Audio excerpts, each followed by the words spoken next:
नमस्कार दोस्तों, आज मैं बैसाख पूर्णिमा की कहानी लेकर के आई हूँ। कहानी को अंत तक जरूर सुनिएगा।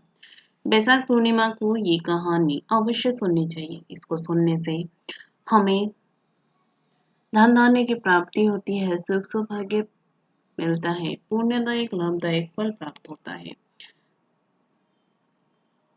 तो अब सुनिए आप बैसाख पूर्णिमा की कहानी। एक बार द्वापर युग के समय माता यशोदा भगवान श्री कृष्ण से पूछती है कि आप संसार के पालन करता हो, मुझे ऐसा कोई उपाय बताओ जिससे मृत्युलोक में किसी भी स्त्री को विधवा होने का भय न हो और न ही उसे निसंतान होने का दुख रहे। तब भगवान श्री कृष्ण ने अपनी माँ से कहा कि मैं आपको एक ऐसे ही व्रत के बारे में विस्तार से बताता हूँ। सौभाग्य प्राप्ति के लिए हर महिला को 32 पूर्णमासी तक इस पावन व्रत को करना चाहिए। इससे संतान और सौभाग्य की रक्षा होती है। कांतिका नामक नगर में राजा चंद्रहास्य राज करता था। उसके नगर में एक धनेश्वर नामक का ब्राह्मण भी अपनी पत्नी सुशीला के साथ रहता था। इनके घर में किसी प्रकार के धन संपत्ति की कोई कमी नहीं थी, लेकिन ब्राह्मण का कोई संतान नहीं था, जिसके कारण दोनों पति पत्नी बहुत दुखी रहते थे। एक बार उस नगर में एक साधु आता है जो सभी घरों से भिक्षा मांगकर गंगा नदी के किनारे भोजन कर जीवन यापन करता है, लेकिन वह साधु धनेश्वर के घर भिक्षा मांगने नहीं जाता है।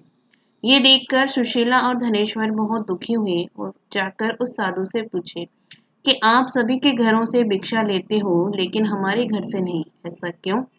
साधु ने कहा कि तुम निसंतान हो और ऐसे घर से भिक्षा लेना पतितों के अन्न के समान होता है। मैं आपका भागीदार नहीं बनना चाहता, इसलिए तुम्हारे घर से भिक्षा नहीं लेता हूँ। यह सुन धनेश्वर बहुत दुखी हो जाता है और साधु से पूछता है कि ऐसा कोई उपाय बताएं जिससे मुझे भी संतान सुख की प्राप्ति हो।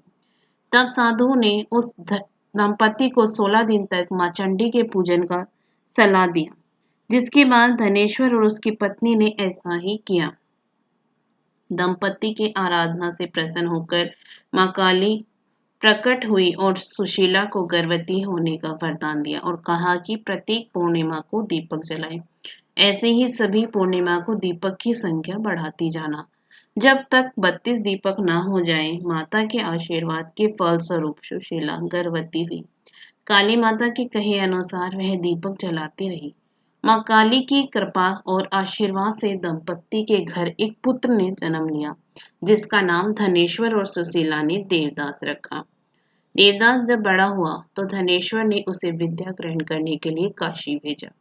काशी में देवदास के साथ एक अजीब दुर्घटना घटी, जिसके कारण धोखे से देवदास का विवाह हो गया।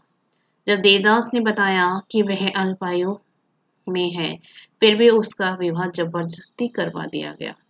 कुछ समय बाद जब काल देवदास के प्राण लेने आया तो काल देवदास का प्राण नहीं ले पाया। तब काल ने कहा काल ने यमराज से कहा कि वह देवदास के प्राण लेने में असमर्थ है।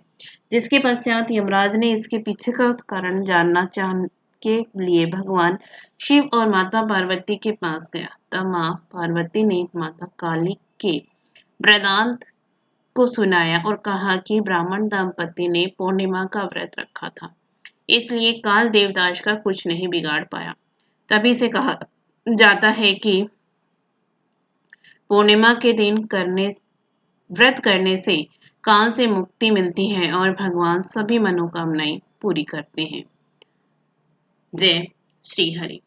आपको ये कहानी पसंद आए तो वीडियो को लाइक जरूर करिएगा। इसी तरह की कथा कहानियों के लिए हमारे चैनल को सब्सक्राइब भी जरूर करिएगा। धन्यवाद।